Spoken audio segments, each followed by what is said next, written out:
Hi everybody and welcome. Today I have SteelSeries Arctis Nova 5 headphones and I'm going to tell you how can you easily install it up for your Android phone and how to set up your headphones with it. At first we have to enter Play Store and here we have to go into search.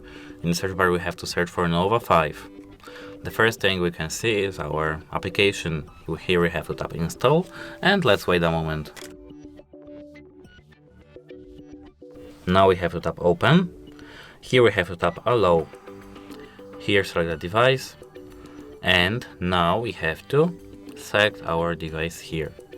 Here we have to tap start pairing. And as you can see, now we have our headphones detected. It's because that we are paired with our headphones here. Now we can select our device appearance. I will select black because our headphones are black here. And that's it. Hope it helps you and goodbye.